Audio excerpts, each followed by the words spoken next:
What do you say to the physician? So every now and then you and I post out on social media, and we get Yes, we do.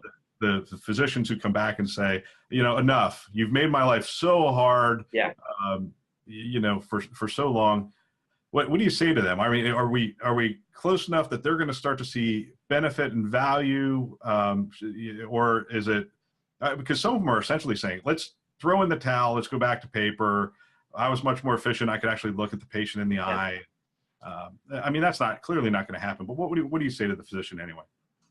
What I would say to them right now is, by this next phase of moving data through open APIs to consumers and hopefully repurposing them as well for clinicians inside the enterprise, that might mean an app developer they learn about could help them do all of their job without ever having to separately log into the EHR again.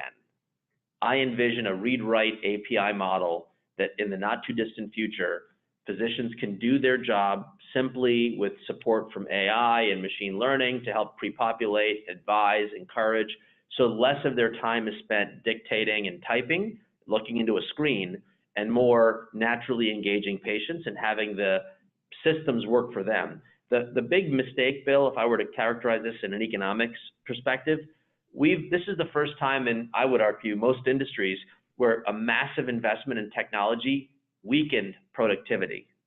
And that has a lot to do with all the issues: usability, the transition from fee-for-service to value, which means you're now doing two jobs, not one.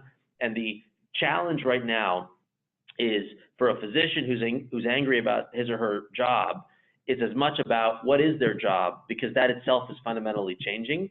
And we want to have an agile, nimble IT infrastructure, so as the job changes, the data can follow. I'll just give you one small example. I know we're running low on time, but Million Hearts.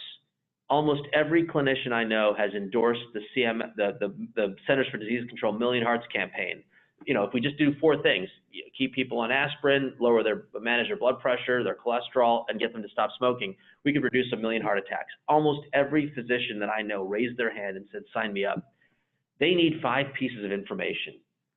What is the current blood pressure? Has the patient's cholesterol levels changed?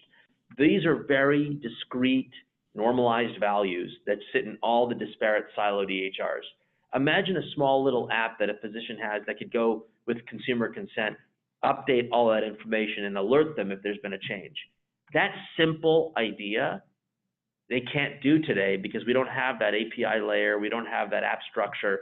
So that physician can only do app development on when they see the patient, which may be once every maybe 3-4 months. When the patient may be going to the Walmart and getting their blood pressure read at the local station, or at a Minute Clinic, or at a primary care doctor's office down the street. That is what's frustrating. They want to do the right thing clinically, but the IT isn't working. We have to get there, and the open API strategy will make it easier.